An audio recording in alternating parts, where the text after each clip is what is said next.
Good afternoon. My name is Suzy Conley. I'm a senior wealth advisor here at Westwood and a member of the wealth leadership team. Thank you so much for joining us today. We know that market turmoil, like we're experiencing this week, can be stressful. In addition, tariffs of this magnitude are not something that today's investor of any generation has experienced. So what does it all mean for the markets, the economy, and most importantly, your portfolios? I'm joined today by Adrian Helfert, Chief Investment Officer of Wealth at Westwood. Adrian brings over 25 years of experience managing multi-asset portfolios on a global stage. You may have seen him speak in person or on videos about a range of investment topics. He is here today to help us understand what is happening in the global economy and markets, how this impacts your portfolio, and to give us insight as to any changes we may make in portfolios as a result of the current developments. And with that, I'd like to get some questions that I think are on a lot of people's minds. These are questions that you have posed to your advisors and questions investors everywhere are asking.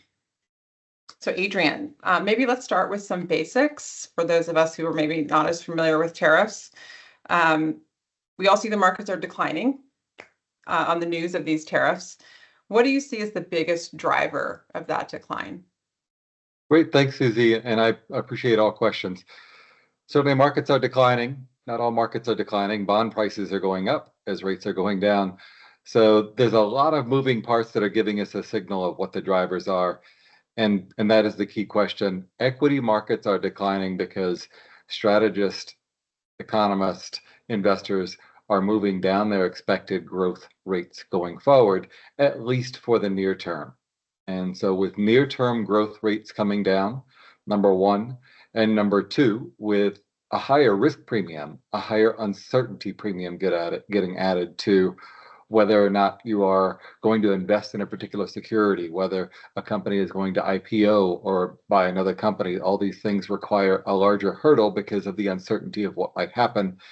That pushes down equity prices. That's, in a nutshell, that's what we're seeing. Now, of course, you get signals as well from what's happening in the divergence in the sectors.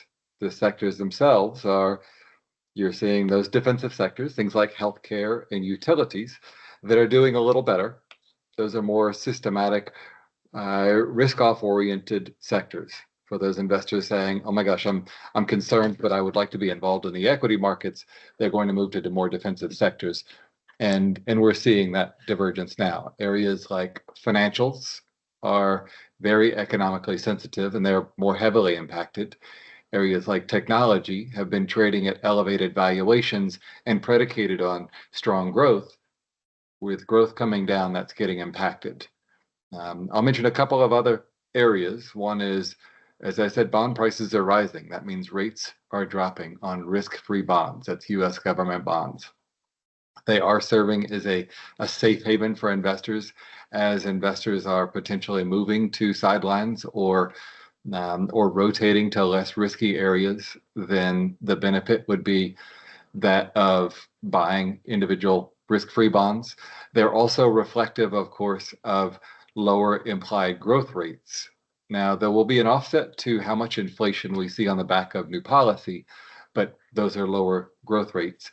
And we see a plethora of other markets reflecting areas like commodities where energy prices are dropping as in part a result of demand, in part a result of the reactivity of OPEC plus and other areas.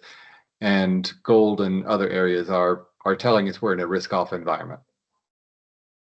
So that was really focused on the financial markets. And so what does that mean for the economy, both in the US and globally? We've seen a lot of firms raise their recession risk in the US in the last couple of days, from prior to the announcement to after, because it was a larger tariff than they were expecting.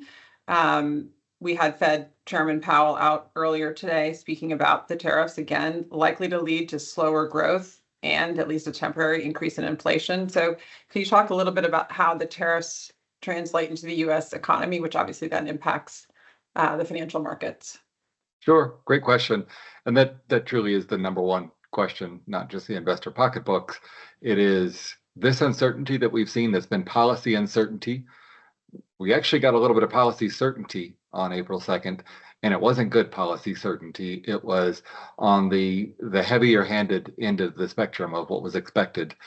And with that now introduces uncertainty for corporate CFOs and CEOs on purchasing of their goods, on how much they might invest, on the availability of capital for them to fund their operations and for new machinery that then goes into hiring people, et cetera. That's the real economy. That is the uncertainty around the forward demand path, the uncertainty around the forward capital allocation path means that we are going to see a little bit of a hands off as far as CFOs saying, hang on a second, maybe before we go and implement our hiring plans, let's just give it a quarter or two and make sure that we're going to see demand continue. Or before we make this large scale purchase, or in Microsoft's case, for instance, before we spend a lot of money on international data rooms, let's just wait and see how the next couple of quarters go. That translates, of course, into the real economy. That's jobs, that's demand, that's consumer sentiment. And if you've heard me have talk about in my speeches a very basic framework that I think all investors should have for, as you mentioned, the real economy, it starts with consumer sentiment. If you feel good that your job is going to be there, that your income is going to come in, you go make the discretionary purchase of the fancy red car or the trampoline that translates into the company that then buys more widgets to make those trampolines, that then translates to people managing those and people managing those people managing those. That's more demand for jobs and the same supply, that wages rise, you feel good. That's a virtuous cycle. We just are taking a hit right now, and the concern of that risk premium is hitting markets of maybe consumers aren't going to be feeling so good. And what I will say is it's too early to see this in the data. Saw a piece of data come out this morning that was unemployment and jobs. I would put exactly zero weight on that for what that means for the go forward environment. It doesn't really have much weight. We're going to be watching near-term activity signals. We actually have signals that show us things like the amount of activity on auto retailer floors. Are people walking around on activity floors? We'll see that by the end of next week and start to see, are things changing on a rapid basis that we should take note of. That will be the translation to the real economy.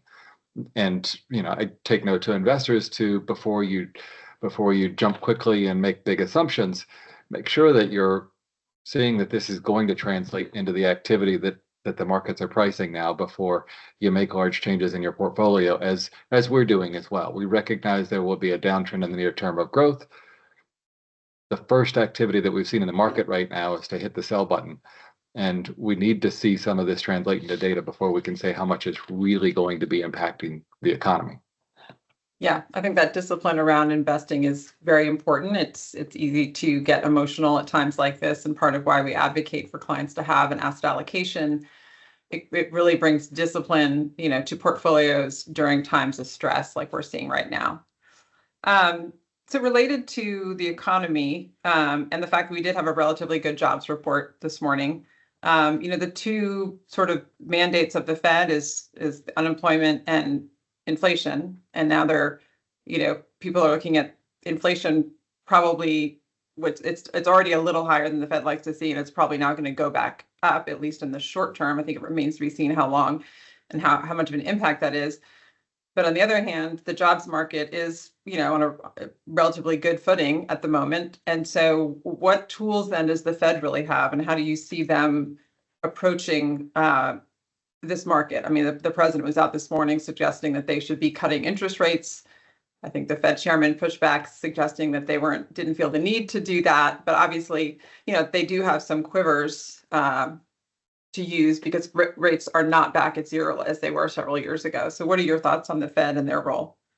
Yeah, very well said on the we're not at a zero interest rate policy area right now. So for doing a dramatic 90-degree turn in economic policy implementation, if you're going to do that, this is not a bad time to do it, because we have arrows in the quiver at the Federal Reserve potentially to support the volatility effect, to support outflows.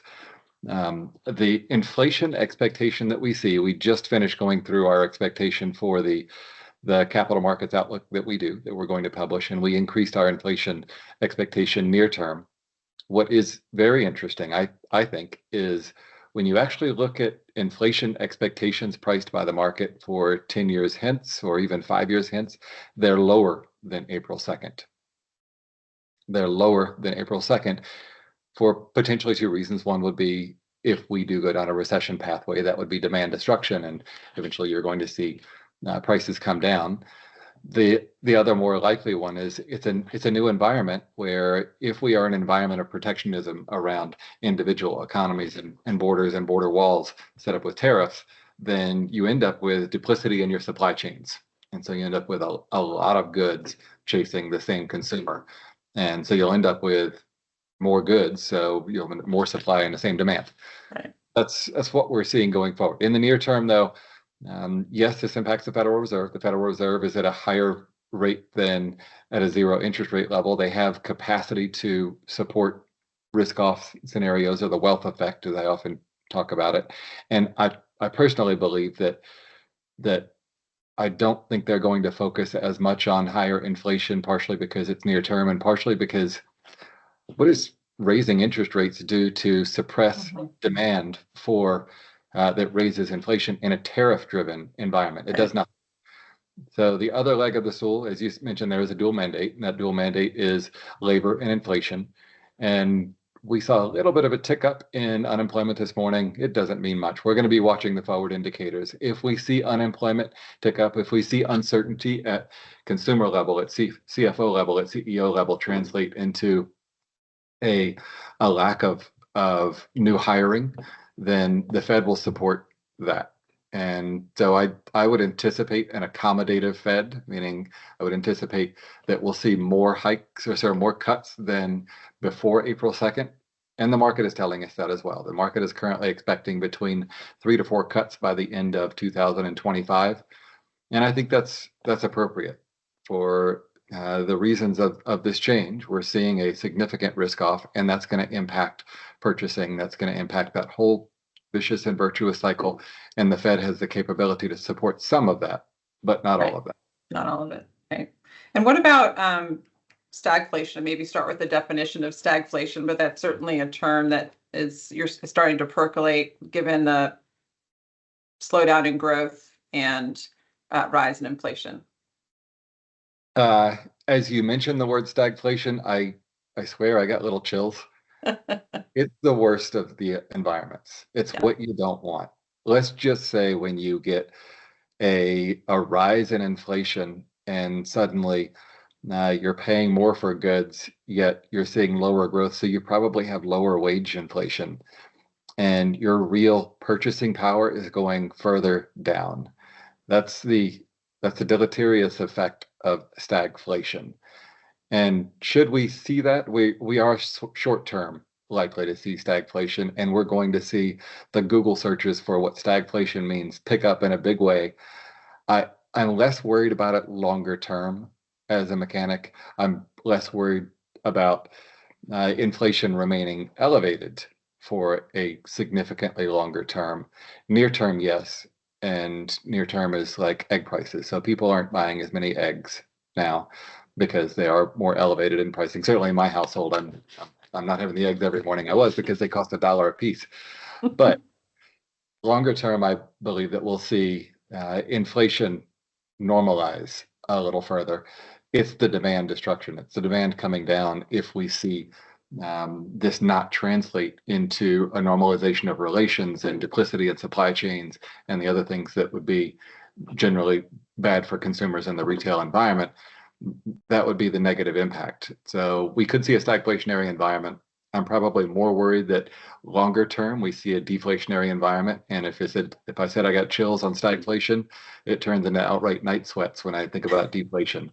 That's when the liabilities that you have, like your home loan, they stay exactly the same. And meanwhile, the price of your house goes down. That's, I always summarize it for investors that way. That's the really deleterious effect. I don't think we're there yet either, but these are some of the major questions that we're going to have to navigate. Right. And all of this adds to the risk premium that we're seeing reflected in the market today. Right.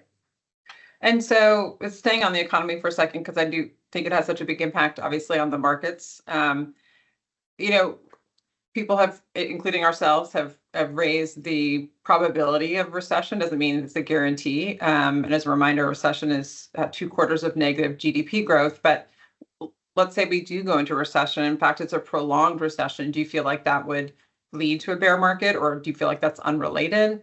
What are your thoughts on those sort of two events?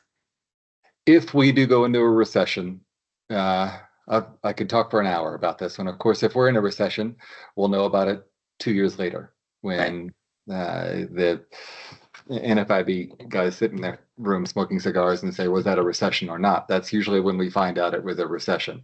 If we go into negative economic activity, 2 quarters of negative economic activity, which is generally categorized, then yes, that's likely going to be reflected ahead of time. And having done a lot of work on this around when it's reflected for equity markets, we're seeing that reflected now.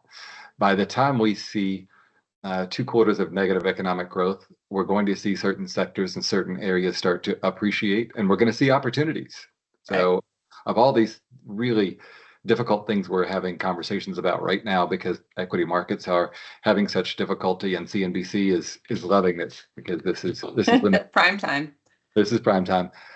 Well, all of these conversations are happening now, yet I don't want to get away from the fact of remain level-headed and look for the opportunities. And just exactly as you asked, just because we're saying recession doesn't always mean when you're in recession, opportunities. And oftentimes right now we're reflecting what the forward environment looks like.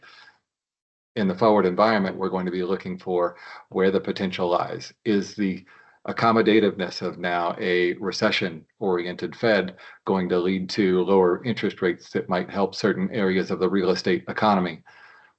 Those are areas that we'll look for. So yes, a recession will certainly impact certain areas. It will be dependent on the driver of the recession, and as we've been talking about, how much inflation is prevalent in the recession, if that's what we get into. But at the same time, by the time we get there, we'll probably see enough adjustment that there will be opportunity. And what about, so the best performing equity asset class this year has been international markets, certainly relative to the US, which has not been the case in the prior decade at least. What do you see the impact on the international markets? Obviously, you can break it down developed versus emerging, because they're going to probably experience this pretty differently given the maturity of their economies. But one of the things that you and I talked about earlier that hasn't gotten as much attention, there's been a lot of things to talk about, but one of the things that has not gotten as much attention is the fact that the US dollar actually declined, I think close to 2% yesterday. So curious sort of why you think that's happening, and then related is, how are we viewing international markets now? Because we've been advocating, for clients to be in international markets. It's a good diversifier away from the US. I wonder how they're going to be impacted. I think that by both the change in the dollar as well as how this tariff situation might play out, and whether there's a benefit for those markets as a result. Great question. The US dollar, I'll dissociate a little bit what's happened over the last 2 days. And we have to remember, of course, this has been two days. Very busy days. I was happy it didn't happen on a Monday, because now we get to go into our Friday and digest over the weekend and wake up on Monday with level heads, and we'll see what happens there. With the US dollar, you're right. That was really interesting for us, that the US dollar went down, not up. And that was different than what our Treasury Secretary Scott Bessent had anticipated out of this. He'd anticipated that we would see the US dollar rise during a tariff and it would offset some of the pain. And that's exactly the opposite of what we've seen.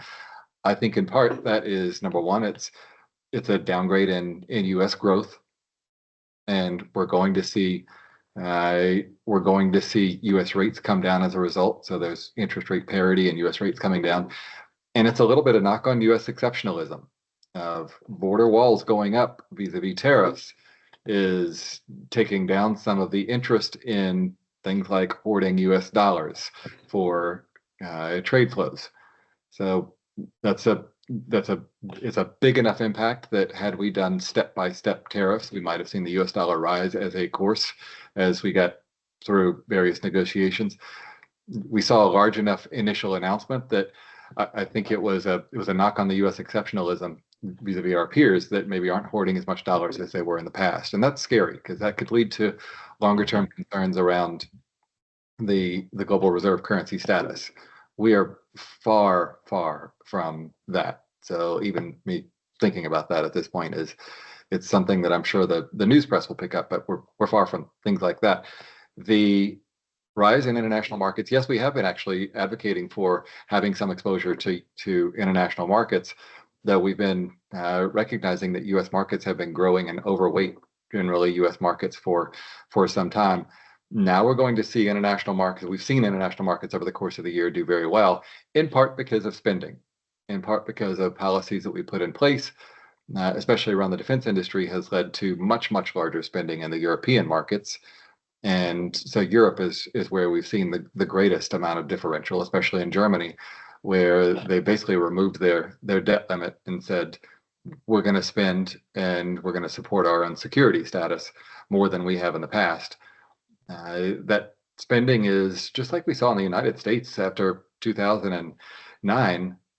A large amount of spending can be like a decade-long stimulus. Right. And if in a long term it may lead to a larger debt load and we would have those concerns, that's far enough away that I do believe that there is a bit of a secular time frame that's happening for investors should have some exposure to non-US markets, because they're going to get forced into a spending situation, and government spending for supporting their markets will, for better or worse, it will help the equity markets for a period of time. I say for better or worse because, of course, Right. it comes at the expense of a debt load.